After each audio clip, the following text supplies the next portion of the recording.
Oke, bismillahirrahmanirrahim. Assalamualaikum warahmatullahi wabarakatuh. Waalaikumsalam warahmatullahi wabarakatuh. Bagaimana kabarnya ini semuanya? Baik-baik, sehat-sehat? Sehat, Pak. Iya, Pak, alhamdulillah. Jadi harapan saya Anda semuanya dalam kondisi yang gembira ya, selalu berbahagia sekeluarga, kemudian juga menjaga imun Anda. Karena salah satu imun itu adalah tingkat kebahagiaan gitu ya. Salah satunya. Pikirannya harus dilosdolkan gitu ya. Jangan sampai terlalu berat mikirkan gitu kan. Sesuatu apakah mikir pacare, mikir tanggungan gitu ya, atau mikir angsuran gitu. Kalau bisa ya mikir lepas gitu ya. Karena ya itu tadi, kita juga berhak untuk berbahagia, kita berhak untuk bisa tersenyum gitu ya. Jadi ya dijagalah semuanya.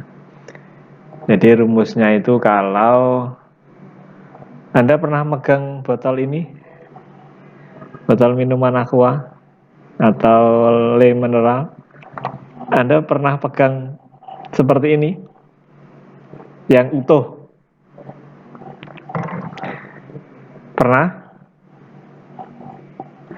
Ya, kalau Anda mau pegang seperti ini ya, itu kalau Anda pegang sebentar dan rasanya kalau Anda pegang seperti ini dalam 1 atau 2 jam, kelihatan berat nggak?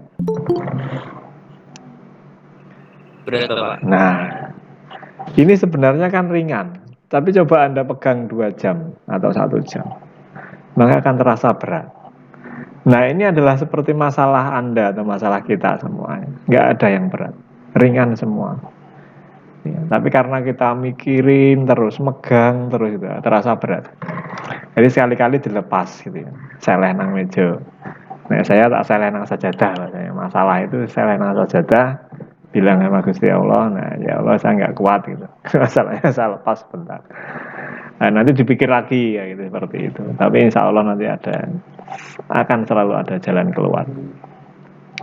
Seperti itu ya. Saya tahu Anda juga punya masalah, keluarga punya masalah, apakah kesehatan, apakah ekonomi, apakah pekerjaan, apakah karir ya, atau mungkin mata kuliah gitu. Masalah Anda adalah mata kuliah mungkin gitu ya, tapi ya nggak tahu. Tapi mata kuliah saya berharap Anda bahagia ya, senang gitu. Meskipun ini mata kuliah pengantar akuntansi itu agak sedikit ribet gitu ya. Oke, saya akan membahas tentang yang kemarin ya. Saya share dulu. Yang saya nggak bisa, bukan, bentar. Yang kemarin saya izin nggak bisa masuk itu ya karena memang satu saya ke Jogja sih, ada acara milih kakak saya yang kakinya keseleo. Oke ya, jadi kita kemarin saya memberikan materi pada Anda tentang kewajiban jangka panjang. Apakah sudah dibaca? Halo? Apakah sudah dibaca kemarin? Ada yang belum membaca? Tes. Oh, diam semua ini. Halo?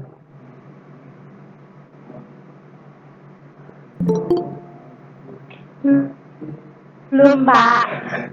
Alhamdulillah belum membaca. Ya begitu ya. Jadi memang ya itu kita mau marah ya nggak bisa gitu ya. Tapi ya itu kondisi kita ya, kondisi Anda bahwasanya kadang-kadang kita tuh malas baca itu. Tapi kalau baca chatnya WA seneng sekali, sampai panjang gitu, sampai lama gitu. Nggak bosen, tapi begitu baca yang namanya pelajaran itu ya seperti itu ya. Oke, kita akan berbicara tentang hutang jangka panjang. Di situ ada istilah wesel dan obligasi. Obligasi itu biasanya gandengannya saham, tapi kalau di sini saham itu lebih kepada modal atau kepemilikan. Kalau obligasi itu lebih kepada hutang perusahaan. Tapi posisinya sama-sama di pasify ya. lagi saham sama obligasi ini posisinya di pasifa, sama-sama kewajiban, tetapi kita akan berbicara tentang ini, tentang apa, tentang wesel dan juga obligasi. Sama sih, wesel dan obligasi sama sih sebenarnya. Cuman kalau wesel itu dulu ya, atau bahasa Inggrisnya mungkin ada istilah notice gitu, notice payable. Notice payable itu ya wesel jangka panjang. Jadi semacam apa ya, hutang yang tertulis dalam sebuah nota gitu, misalnya seperti itu. Tapi kalau obligasi itu apa, semacam surat berharga hutang ya, yang diberikan kepada orang yang memberikan utang ya.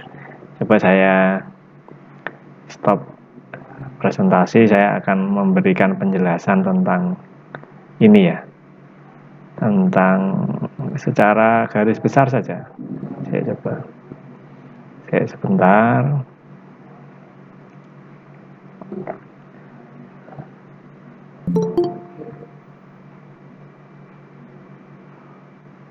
Oke, Anda bisa melihat papan yang warnanya putih saya.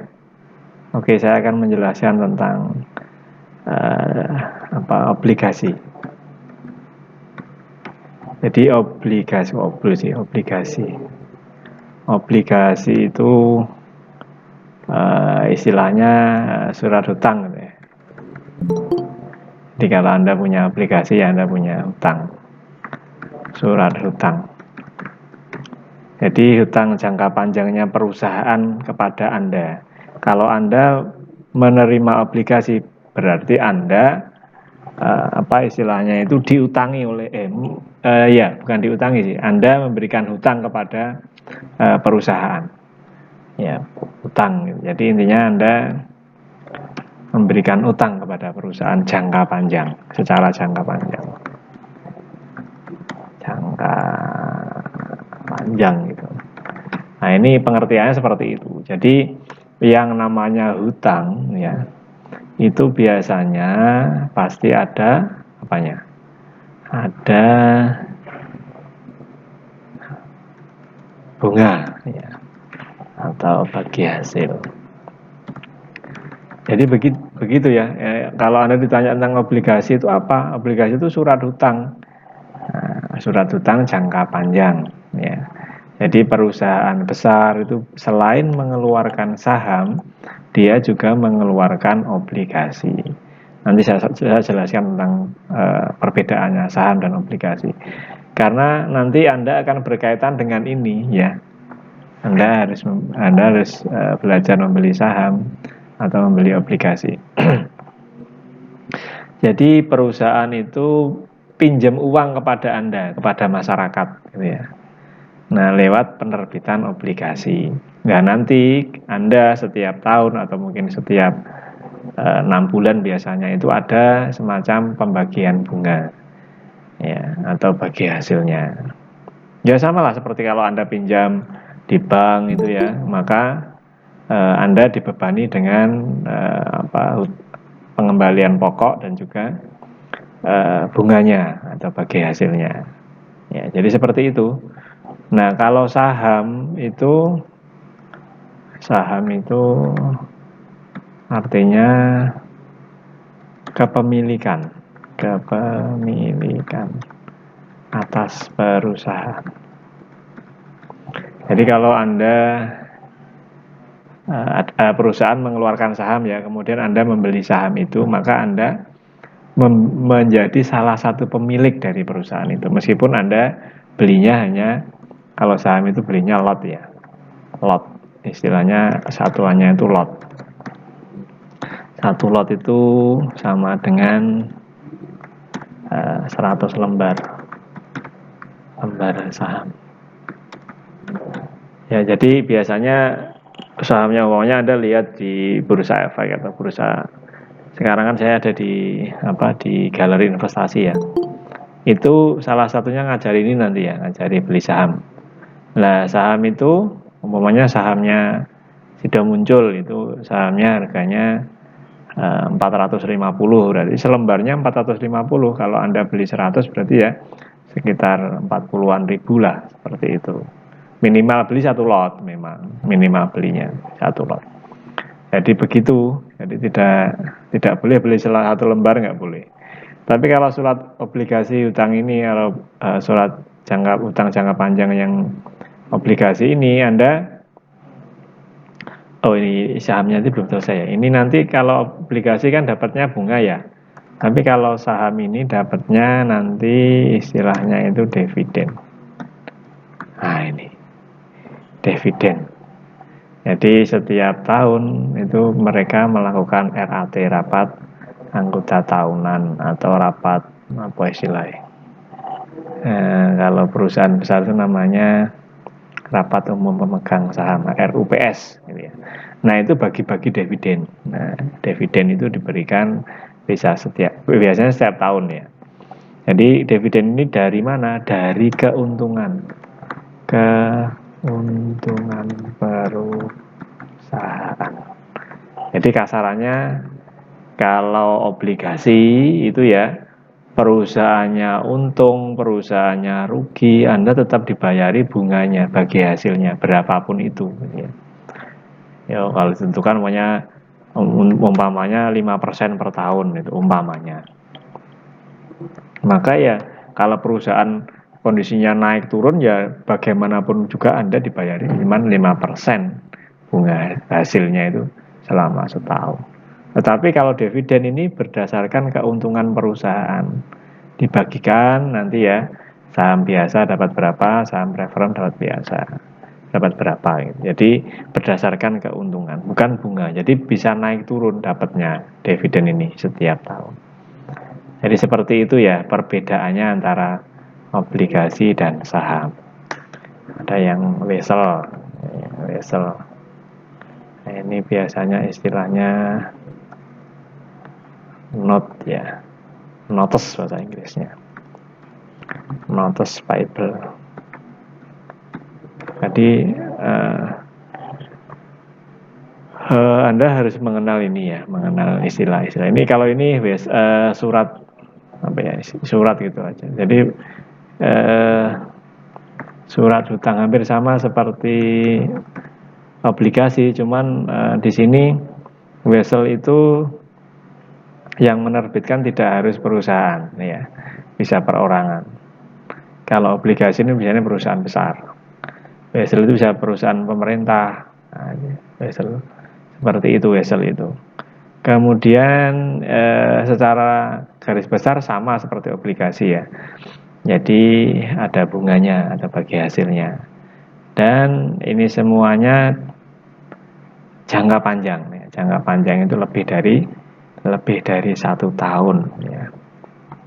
Jadi istilahnya lebih dari 1 tahun umur pinjamannya. Kalau pinjam lebih dari 1 tahun itu obligasi dan wesel. Ada lagi nanti mungkin ada istilah hipotek ya. Hipotek. Anda mungkin pernah dengar ini ya di mana, di monopoli. Ya, di monopoli itu ada istilah hipotek. Jadi ini sama ya, surat hutang tapi ada jaminannya, ada jaminan barang tidak bergerak. Jadi bergerak ada mungkin tanah ya, kebanyakan tanah atau bangunan. Nulisnya ke angin men. Nah seperti ini ya, ada sama saja ya, surat hutang tapi itu jaminan atau tanah dan bangunan tidak bergerak. Ada lagi nanti istilahnya itu apa ya? Saya pernah dengar kalau jaminannya itu barang bergerak namanya apa? Ada yang tahu kalau jaminannya barang bergerak? Namanya adalah gadai ya.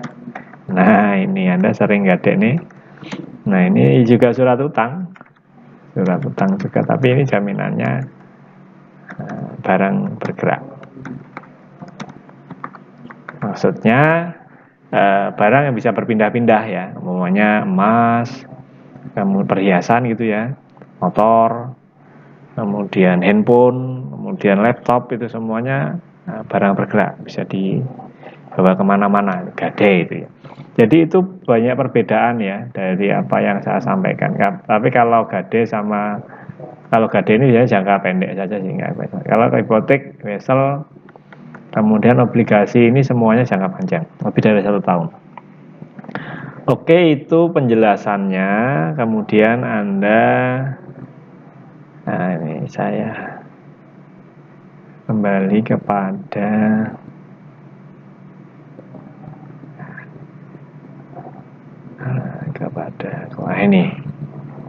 kepada penjelasan. Nah, ini Anda nanti harusnya membaca sendiri ya. Maksudnya itu melihat sendiri tentang kasusnya. Kalau itu istilahnya itu dibukukan dalam rekening akuntansi. Pada tanggal 31 Desember 2009 PT lagi sedih, istilahnya lagi sedih, meminjam uang sebesar 120 juta yang dibayar dengan promes ya. Promes ini ya tadi ya, seperti wesel bayar atau notes berbunga 10% dan akan dilunasi dalam 6 kali angsuran tahunan. Jurnal yang dibuat adalah seperti itu. Pada saat itu ya, seperti itu. Pada saat diterima atau meminjamkan itu kasnya nambah, utangnya nambah. Kemudian sedangkan penentuan besarnya angsuran dapat dilakukan dengan 2 cara, yaitu jumlah angsuran tidak sama besar. Nah, perhitungannya umpamanya seperti ini. Jadi diangsur selama 6 kali ya tadi bilangnya. 6 kali angsuran tahunan.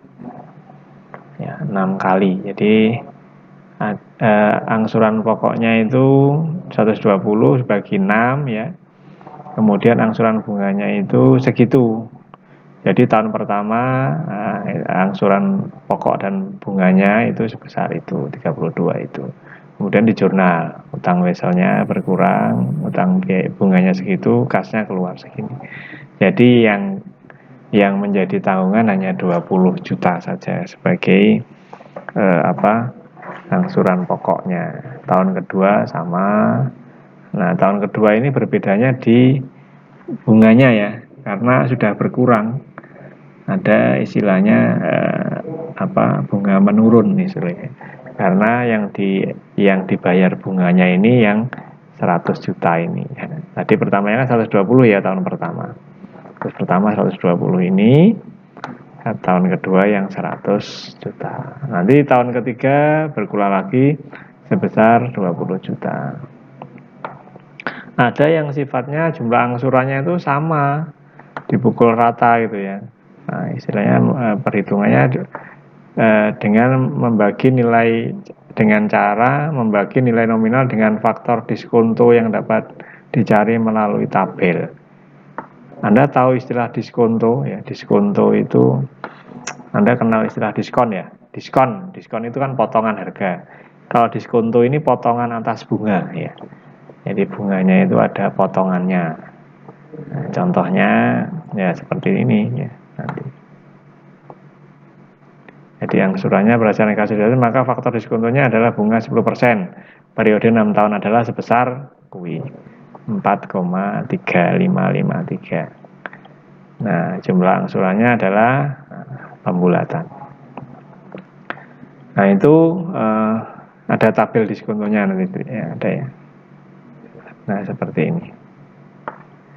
Jadi tabel pembagian bunganya ya pertama setiap tahun. Tahun pertama, tahun kedua angsurannya sama, tetap sama ya, 27 terus. 27.500 ini. Biaya bunganya yang berkurang.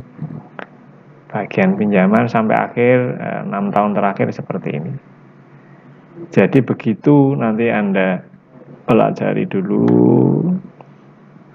Kemudian kalau sudah sampai akhir 25 juta itu lunas, maka perhitungannya seperti ini ya. Utang wesel terakhir, kasnya. Jadi setiap tahunnya sama sampai akhir. Nah, sampai akhir ya, sampai akhir 27 kasnya, kemudian utang wesselnya seperti itu. Oke.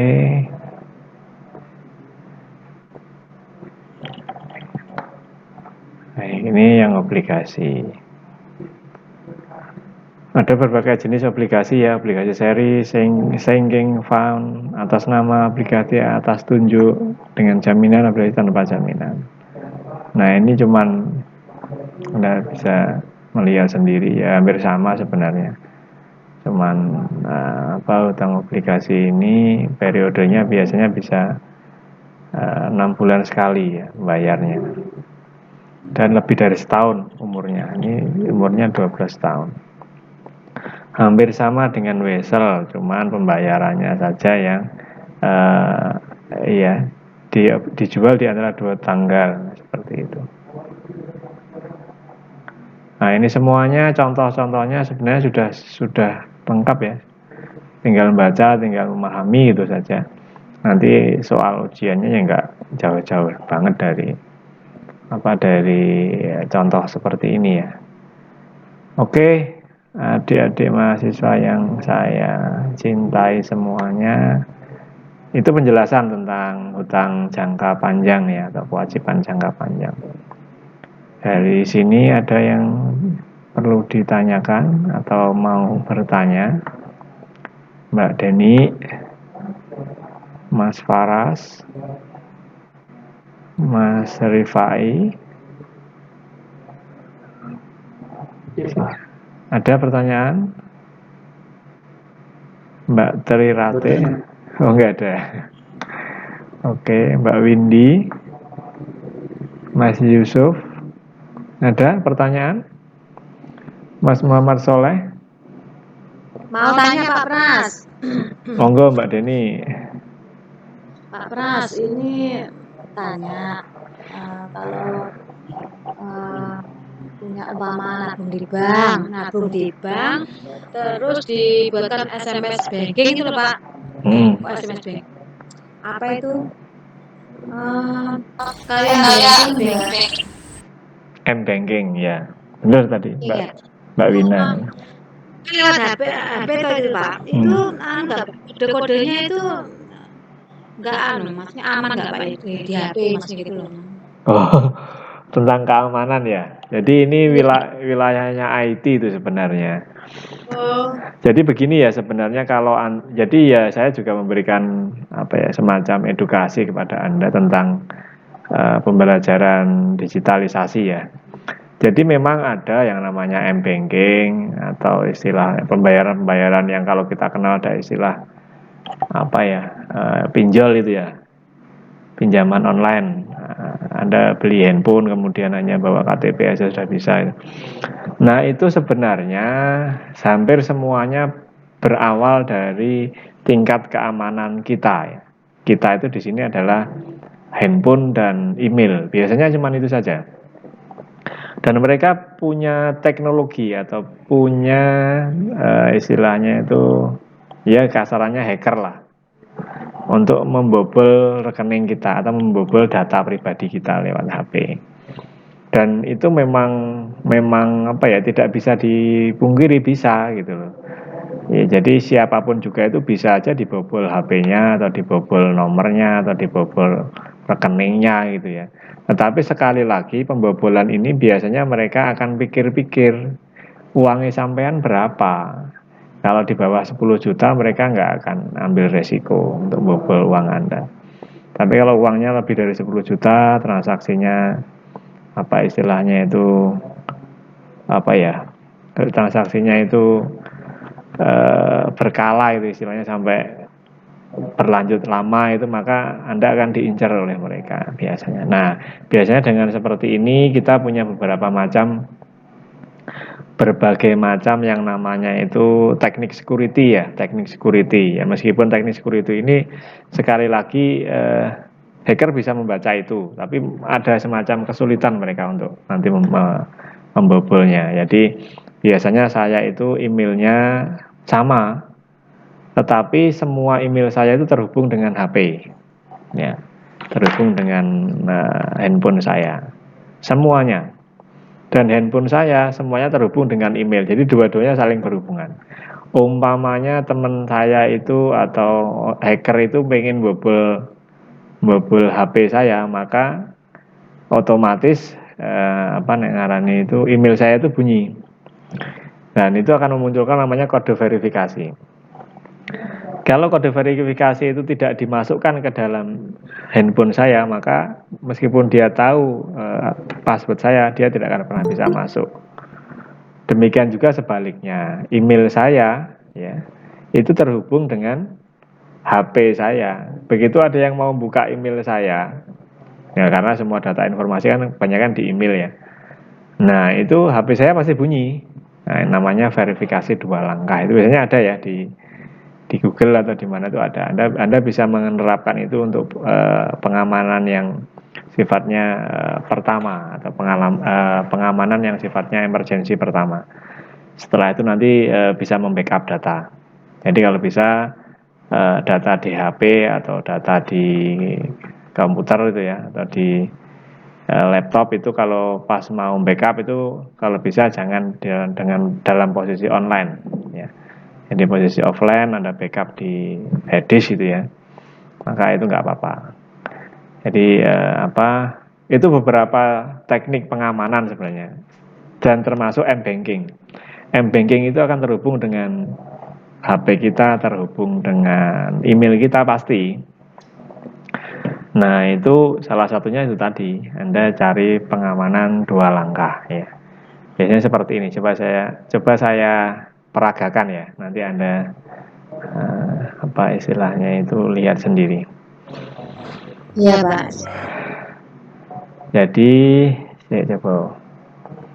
Anda bisa melihat tampilan di Google saya ya. Ini biasanya kalau saya masuk ke Google ya, atau Gmail itu ya. Gmail. Gmail itu tampilannya seperti ini ya. Nah, ini ada Google Classroom, ada semuanya. Nah, nanti di pojok atas ini ada gambar saya ya, atau ada di sampingnya. Nah, nanti kita cari yang akunnya ini. Akunnya ini, nah, kemudian kita klik akunnya. Nah, nanti ada seperti ini, ada yang gambar merah, ini ada critical security, ada yang mencoba masuk gitu kan. Take action, apakah itu saya sendiri atau siapa? Nah, dilihat take actionnya. Nah, ternyata memang saya sendiri saja yang masuk, tapi di device yang lain atau di di perangkat yang lain, itu saya nggak apa-apa. Nah, untuk mengaktifkan verifikasi 2 langkah, Anda nanti di sini ya, di security ini biasanya.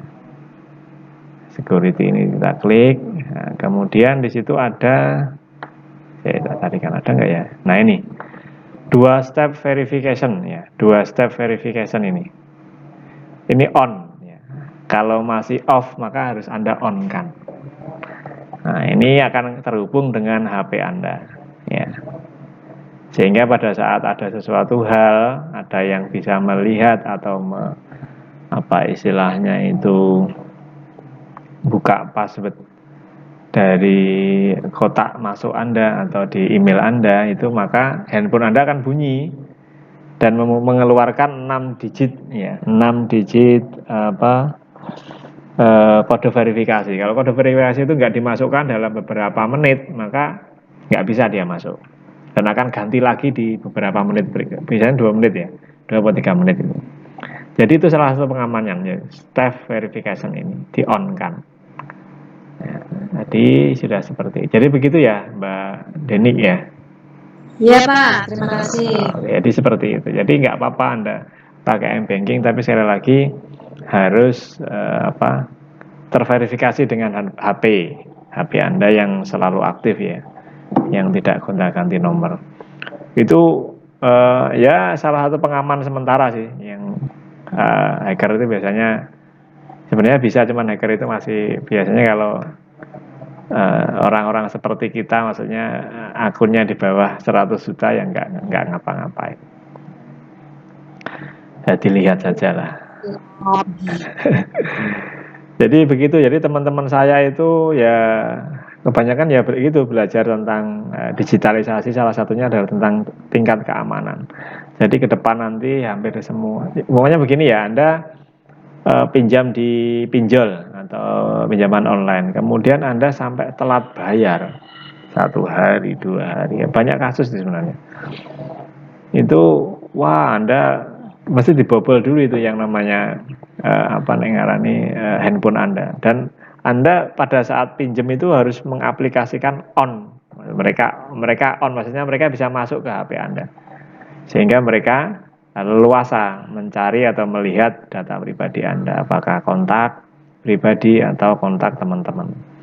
Sehingga pada saat Anda nggak bayar, maka teman-teman Anda ini jadikan jaminan ini foto Anda sebar luaskan gitu. Nah, itu nggak manusiawi sekali. Ya itu Wah, memang sekali ya Pak. itu meresahkan ya. Kalau sudah terbelit seperti itu, ya udah langsung ganti nomor aja. Ganti nomor, kemudian bilang kepada teman-teman bahwasanya nomor saya dihack gitu aja. Nah, cukup seperti itu saja, karena mereka yang pertama akan menjelek-jelekkan citra kita gitu ya. Apapun citra kita itu akan dijelek-jelekkan sama dia.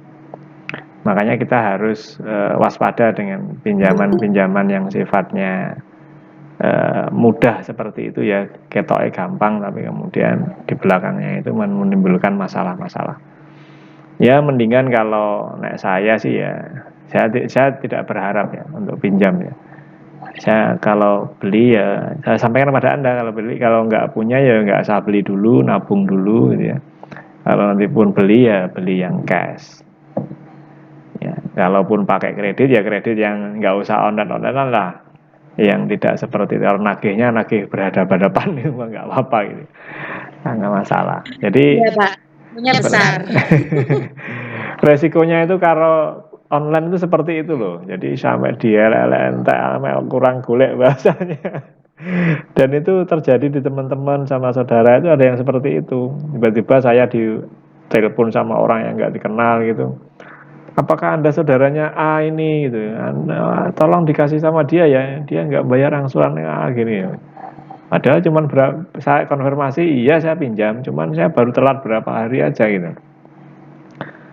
Bukan hitungan bulan, jadi bunganya itu harian. Bayangkan, ada yang sampai kalau nggak salah itu kasus itu ya, berapa juta itu seorang guru ya di Semarang kalau nggak salah itu 2 juta berapa jadi 100 berapa ratus juta gitu loh, kan nggak masuk akal ya. Tapi itu ya kesalahan tetap di posisi peminjam ya, posisi peminjam.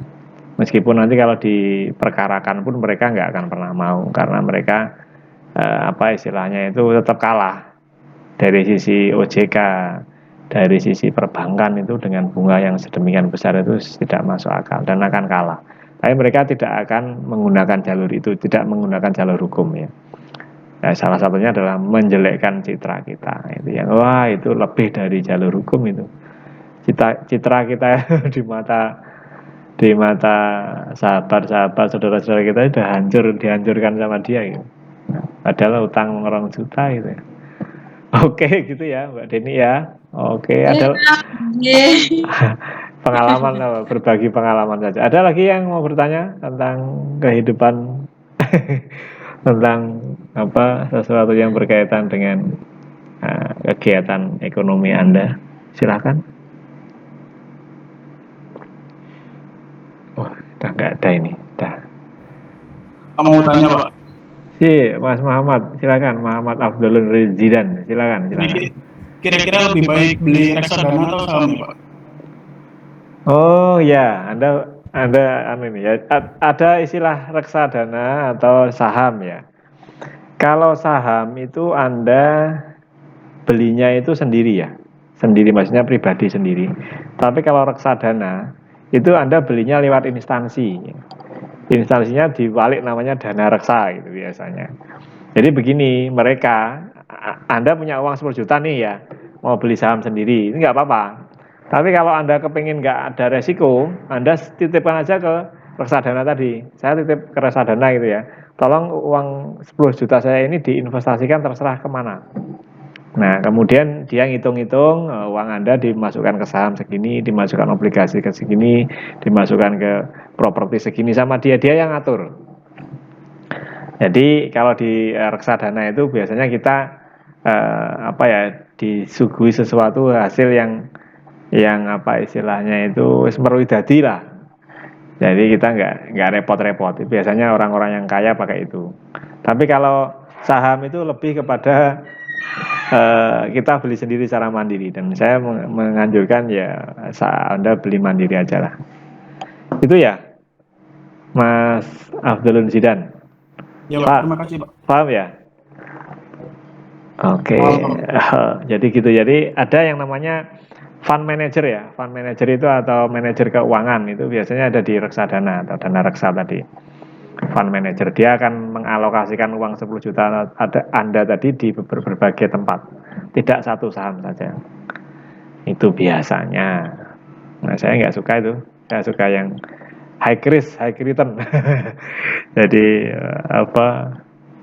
saya puas dengan kerja keras saya gitu. Maksudnya seperti itu.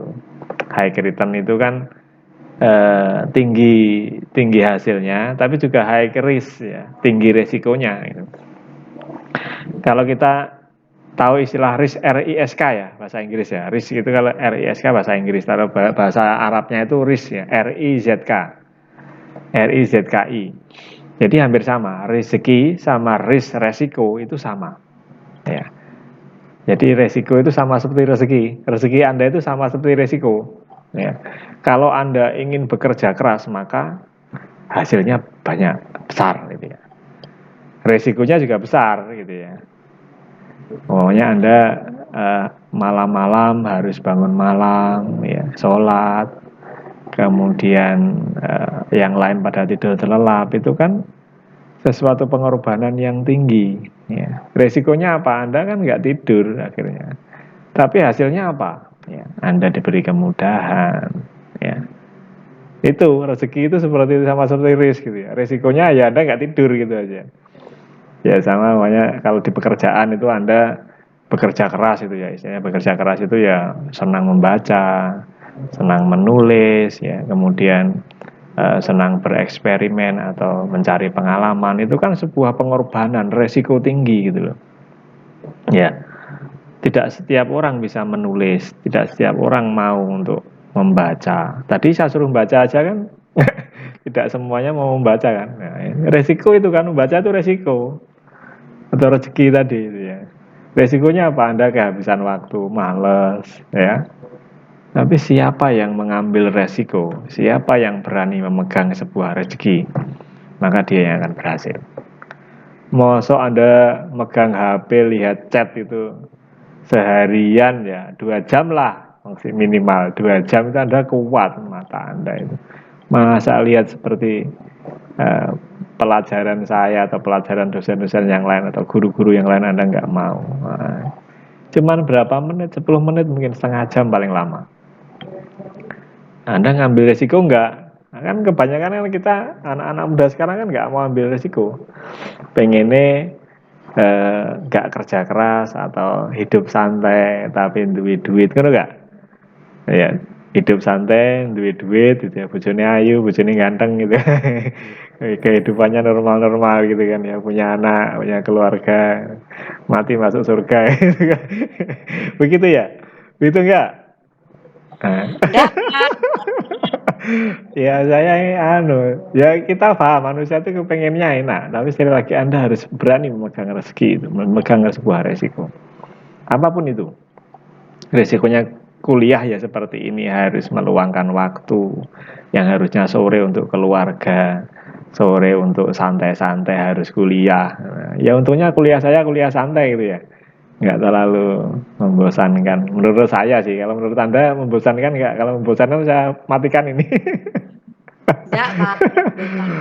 Oke ya, jadi itu harapan saya kepada Anda semuanya. Anda harus berani mengambil sebuah resiko, apapun itu resikonya. Bekerja juga resiko, kemudian belajar juga resiko gitu ya, kemudian ketemu dengan orang-orang yang sukses itu juga resiko. Tapi itulah tingkat rezeki Anda. Kalau Anda bergaul dengan orang-orang yang tidak sukses, orang istilahnya yang hidupnya santai-santai itu juga resiko. Kemudian Anda nggak ngapa-ngapain, diem aja di rumah kelonan guling, wih resiko gitu loh. Jangan jelas resikonya. Anda seneni karo bapak, seneni karo boy. Iya bendina kok kuliah ora tau mlebu nang ngomah.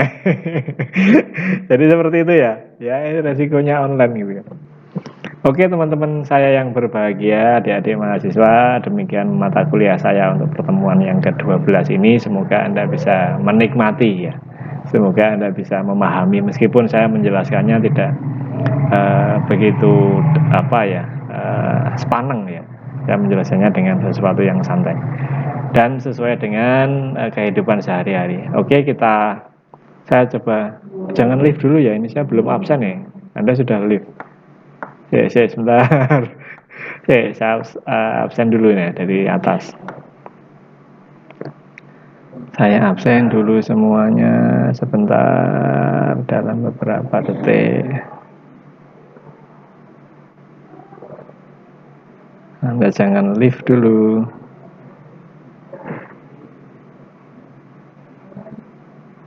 Oke, sudah semuanya. Terima kasih atas perhatiannya. Mohon maaf apabila ada yang kurang berkenan dari saya. Wassalamualaikum warahmatullahi wabarakatuh. Waalaikumsalam warahmatullahi wabarakatuh.